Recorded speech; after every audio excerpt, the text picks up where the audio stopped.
It's a well-known fact that professional wrestling is staged, scripted, and predetermined. However, many are under the assumption that what is performed in the ring doesn't actually hurt. Well, those people are undoubtedly wrong. A traditional professional wrestling ring is composed of a steel beam and wood plank stage, which is then topped by a thin layer of foam and a canvas cover. Due to this factor, it's well known that the more power that a wrestler slams their opponent into the canvas, the more it will hurt. Though on the other hand, some of these moves don't involve the actual ring and are just generally extremely painful to take. While none of these are as painful as watching Raw every week, in no particular order, here are 25 wrestling moves that actually hurt. Number 1, the leg drop. Most famously associated with Hulk Hogan, as he used it as his finisher, this maneuver is that of one that causes an astonishing amount of agony when performing it. Sure, it must deal some harm to be on the receiving end of it, but the reasoning for this move's appearance on this list is for the man performing it. Hogan once mentioned, "My tailbone is bent from landing on my ass 400 times a year. My back's got all kind of problems. My legs are numb, my hands are numb." Number 2, the low blow. On most occasions of this move, the forearm wraps around and a balled fist just hits below the stomach, slightly above the male region. Therefore, the forearm barely connects, as most reach through and try put a bit of air between the groin and the arm. Therefore, for the majority of the time when performing this move, it doesn't actually hurt, as it don't actually connect. But on the other hand, you surely have to feel remorse for those who have legitimately taken this move inside the squared circle. Darren Young even recalled a time where he was gifted a botched low blow, which resulted in him urinating blood. Number 3, the chop. If you truly believe that no pain is dealt when being on the receiving end of this one, then you must be brainless. Almost every fan squints when seeing this performed in the squared circle, as the unimaginable pain is dealt to their opponent on usually multiple occasions during a single match. If you're a fan of independent wrestling, then we don't need to tell you about the deafening chops that Walter often dishes out. Number 4, the Coup De Grace. Finn Balor somehow manages to seem both like a nice guy and an evil bastard at the same time by using this finisher. The thought of a man dropping from the top rope feet first into your body is that of an uncomfortable one. Sure, he doesn't directly drop onto the sternum, as that could leave life-changing injuries, but this one still causes a huge amount of distress when being performed. Number 5, the Accolade. Poor Kalisto. At most points when he took this, it looked like his body was going to be torn in half. Though most wrestlers make this seem more powerful than it is, it still could leave an individual in a massive amount of pain, especially when you're taking it from a stacked Bulgarian. Number 6, the Vertebreaker. Take a look at this one. How does it not look excruciating on the neck? WWE actually made the decision to ban it after realizing the dangers it could put their talent at risk of. Number 7, the Powerbomb. A Powerbomb is one of the most well-known professional wrestling moves that has been used by many through the years. But as we previously discussed, the ring is one of the most deadliest weapons that can be used on your opponent, and that's exactly what happens with this one. It gets even worse if you're on the receiving end of it from Kevin Owens when he performs it on the hardest part of the ring. Without a doubt, this one will be devastating to be on the receiving end of. In fact, ex-wrestler Droz took a botched powerbomb from D'Lo Brown on a 1999 episode of Smackdown, which would result in him instantly becoming paralysed from the waist down, and he remains that way to this day. Number 8, Last Ride. Imagine a powerbomb from 7 foot. Well, thanks to The Undertaker, you don't have to. This one just multiplies the effects of a powerbomb by 1,000. Number 9, the Flying Headbutt. The Flying Headbutt is one of the most ludicrous top rope moves ever invented.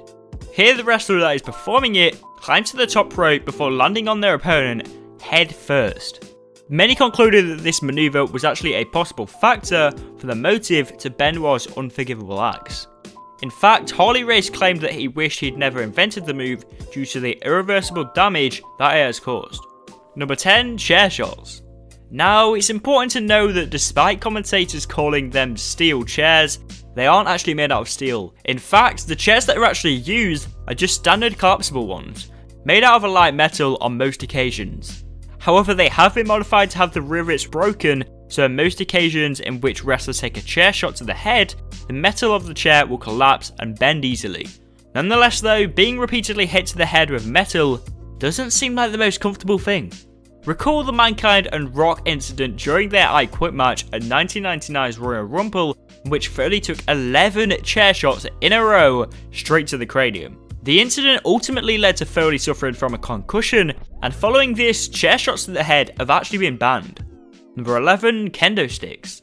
Whether it be an Extreme Rules match, a last man standing match, or the ridiculous kendo stick on a pole match, the kendo stick has been used in the square circle over the years, dating back to the 1980s in Japanese professional wrestling. Though the kendo stick is actually hollow inside and is made up of a thin layer of wood, the sting that you'd feel upon impact is without a doubt agonizing. Number 12, the elbow drop. Probably one of the most universal moves in professional wrestling is a top rope elbow drop. Whether you're the one getting an arm to the chest or you're crashing your body onto the mat when executing it, this one is going to hurt. Number 13, the big boot. The move is usually used as a simplistic transitional one, but can be used as a finisher as seen by Smackdown Live's Sheamus. The man somehow makes this look excruciating in some cases, and that's because it can be. Depending on the preference of the receiver, this one can be performed in multiple different ways. The easiest method is to put your hand in the way in order to protect yourself, only dealing minimal amounts of pain to the hand and missing any part of the body or face for the most part. However, most techniques are actually used without the protection of the hand, as one method that exists is where the wrestler taking it will angle their head to the side, reducing the ache and only being clipped slightly, delivering a little sting on impact. Some however decide to legitimately take this to the face or the body, with the end of the entire boot hammering them as they fall to the mat. This is of course the most uncomfortable of ways, as a boot coming straight to your face without any protection, well, it doesn't sound pleasant at all. Number 14, the dropkick. This is very similar to the big boot, but instead of rushing to your opponent with a single kick, this one is an elevated double kick. Similarly, some choose to put their hands to protect themselves, while some legitimately take this to the face or the body. Number 15, thumbtacks. Though they were mostly used in WWE throughout the Attitude Era, in 2016 to side a match between Dean Ambrose and Chris Jericho, Y2J would take a nasty bump, landing on just under 70 thumbtacks. Following the incident, he mentioned on his podcast, "No one really knows what a body slam feels like or a suplex, but everyone knows what it's like to get poked with a needle or get a thumbtack stuck in you. We've all had that happen, so people know when it hurts. It hurt a lot, but it wasn't like stabbing daggers or anything like that, it was just weird, uncomfortable, and some of them went down my pants." Number 16, the spear. The spear is also one of them universal ones that are used as a finisher by multiple different superstars, most recently with Roman Reigns. However, the move is legitimate, and though you may be thinking, yeah, it must kill to take it, it also actually hurts to the guy that is delivering it.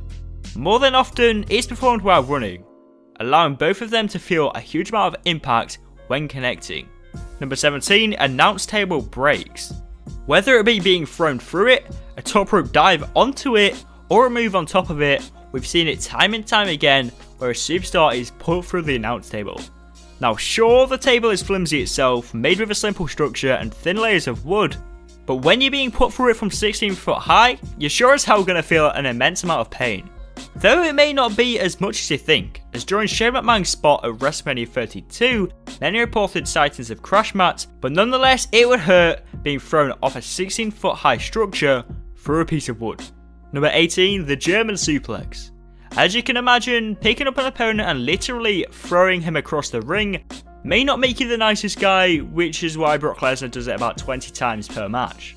Not only does this one use your own weight against you, but there is a high risk of permanent damage if it goes wrong, as you could easily land on your neck. Number 19, the Superplex. Magnify the pain of a German suplex by 5 and you have a Superplex. This is the case of an overhead suplex being taken from the top rope, leaving both wrestlers in a magnificent amount of agony.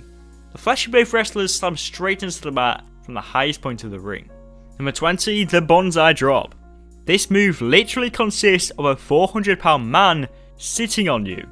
If that didn't sound bad enough, in an interview in 2013, Bret Hart recalled the time that Yokozuna pooped himself during the match and then delivered this one straight to the Hitman. As you can imagine, Bret mentioned, that was one of the most grossest things that I ever had to go through as a wrestler. Number 21, the Muta Lock. Submission moves can vary in wrestling when being on the receiving end. There's some where you don't feel a thing, and there's some that are absolutely brutalizing. This is one that is just that. Made famous in Japan, this move wrenches both the legs and the neck back, leaving the opponent in a huge amount of pain. Number 22, the Swanton Bomb. Jeff Hardy is of course one of the most absurd professional wrestlers that WWE has ever seen. The man will take any bump at any time, which is exactly why he has this finisher. This is just another case of both men feeling an extensive amount of pain on impact, so much so that Jeff's body has forced him to use the move less often. He explained, "Lately my lower back has really been bothering me, to the point where I haven't been able to do the Swanton as much in live events just to protect it." Number 23, Tree-Of-Woe Diving Double Foot Stomp. Another move that is used by a whole variety of different wrestlers is the top rope Tree-Of-Woe Diving Double Foot Stomp. This is performed by hanging your opponent upside down from the turnbuckle in a Tree-Of-Woe position before driving both of your feet straight into their chest. Without a doubt, this one always looks painful, and that's because it legitimately is. Number 24, the Inverted Pointed Elbow Stomp. Recently seen by Pete Dunne and Shayna Baszler, this move is performed by bending back the opponent's fingers and raising their elbow before stamping right down on it. There's not a chance that this one isn't agonizing. Number 25, throwing your opponent into the cell or the cage. You're probably not aware of just how bad this one is. When reacting to their Hell in a Cell tag team match, both Woods and E mentioned about how it feels when your body scrapes against that metal, comparing it to a cheese grater. Woods further explained, "Wrestling hurts, guys. You think we're all having a fun time? Well, yes, but it doesn't feel good." That's it for this one. Why not be the guy that helps out massively by dropping a big thumbs up to let us know that you want more? And remember, you can even join the club by clicking that subscribe button down below. In the meantime though, here are some other videos that we've done, and we'll see you in the next one.